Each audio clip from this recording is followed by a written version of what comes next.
Better.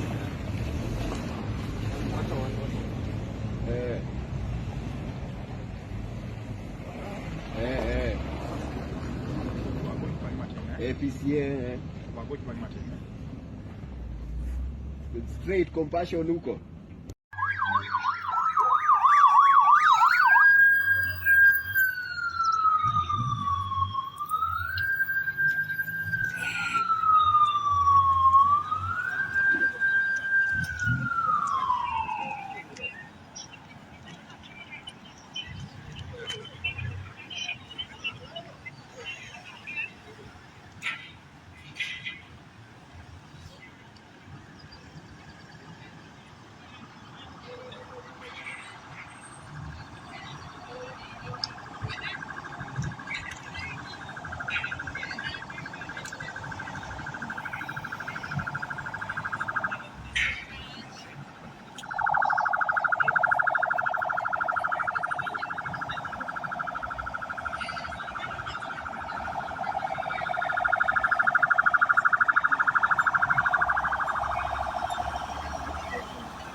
Identification, tarring, and declaration of results in accordance with Article 138, 3C, and 138(10) of the Constitution.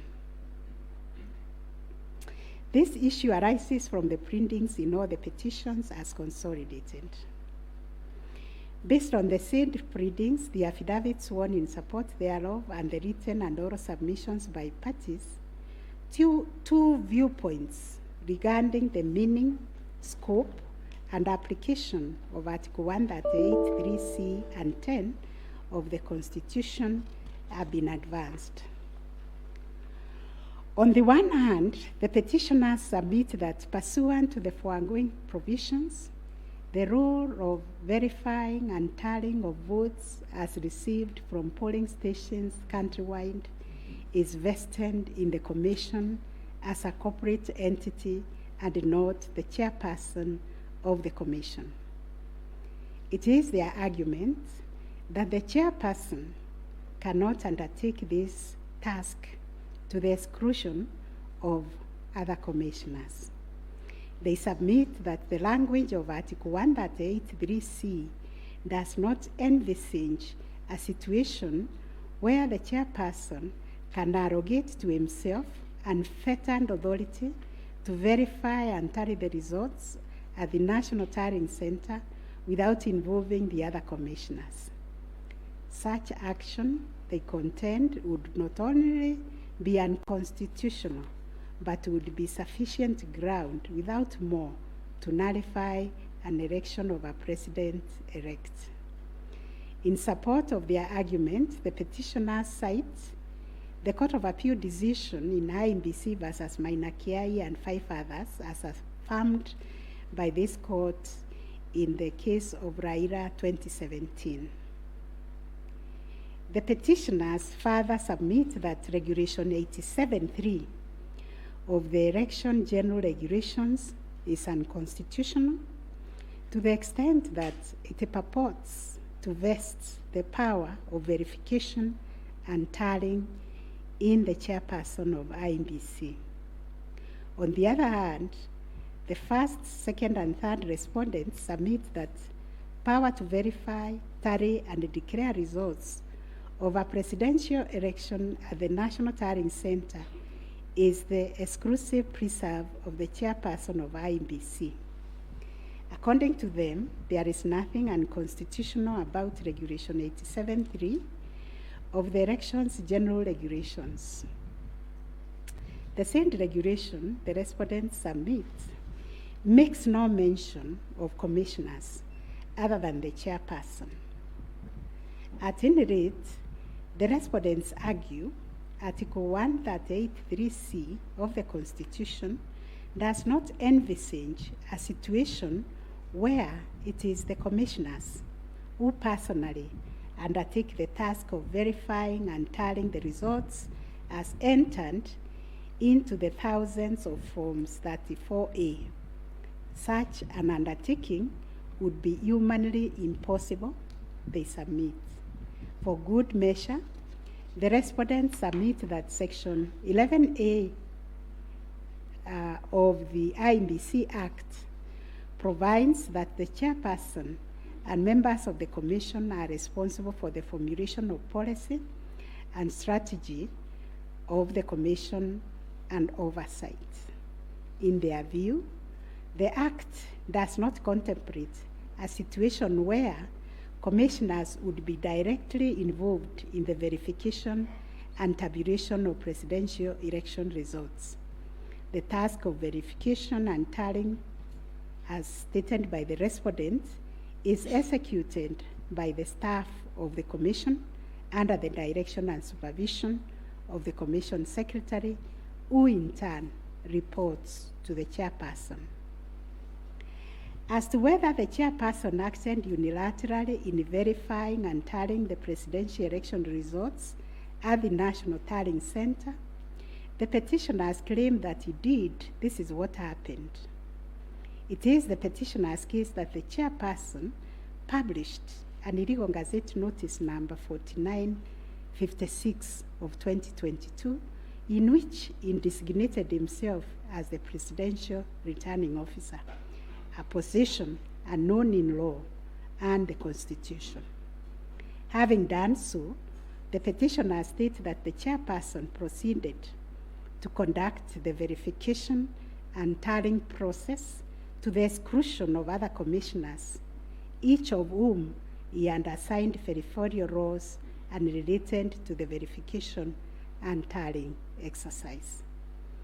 On his part, the chairperson of IEBC submitted that although he has the exclusive authority to verify and tally the presidential election results as received at the National Tallying Center, he did involve the other commissioners in the exercise before eventually declaring the final results.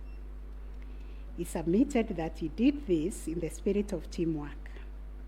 The chairperson of IEBC states that indeed the 4 commissioners were involved in the preparation of the 9th August general elections from the time of their swearing into office all the way to the verification and tallying of results at the National Tallying Center until they withdrew from the exercise just when he was set to declare the final result.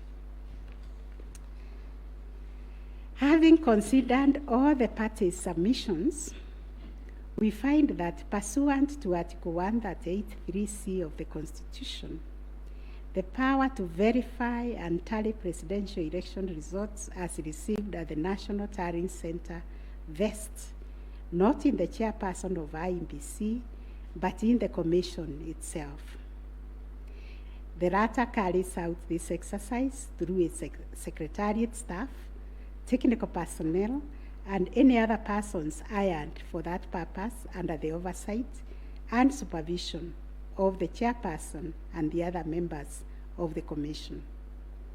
In line with this court's decision in Raila Odinga versus another versus IEBC and 2 others, as reported in 2017 Kenya Law Report, popularly known as Raila 2017, and the Court of Appeal decision in IEBC versus Maina Kiai, we also find that the chairperson cannot arrogate to himself the power to verify and tally the results of a presidential election to the exclusion of other members of the Commission.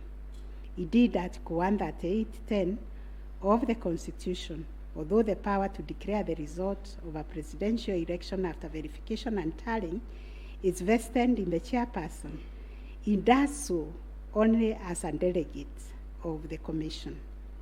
Consequently, to the extent that Regulation 87(3) of the Elections General Regulation purports to vest the power of verifying and tallying presidential election results as received at the National Tallying Center solely on the chairperson to the exclusion of other members of the Commission, the same is contrary to and inconsistent with the provisions of the Constitution.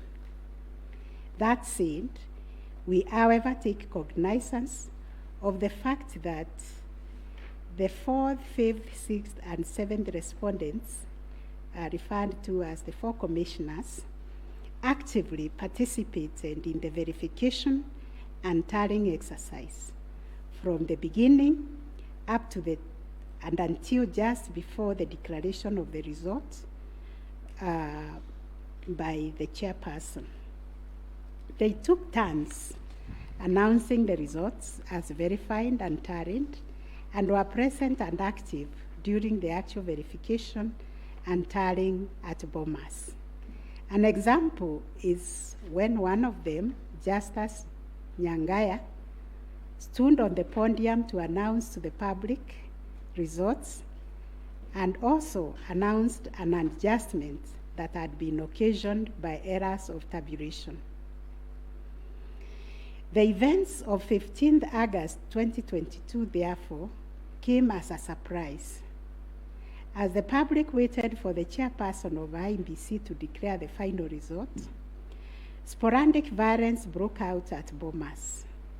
The violence swiftly was contained by the security forces, but there was unexpected drama as 2 different factions of the commission began to emerge. Kenyans found themselves watching an appalling split-screen scenario on their television sets. On one part of the screen was the chairperson reading himself to declare the results in accordance with Article 138(10) of the Constitution. On the other part of the screen were the 4 commissioners on the runs of the Serena Hotel, Nairobi, from where they announced that they would not own the results that were soon to be declared by their chairperson. The 4 commissioners informed the public of their rejection of the yet-to-be-announced results, terming them opaque due to the manner in which the chairperson had been conducting the verification and tallying exercise. In his affidavit dated 25th August 2022, Justice Nyangaya averred that the chairperson's actions during the tallying and verification exercise at Bomas made it difficult to ascertain the total number of votes cast and the actual number of votes attained by each candidate, so as to enable him authoritatively state the commission and declared accurate results.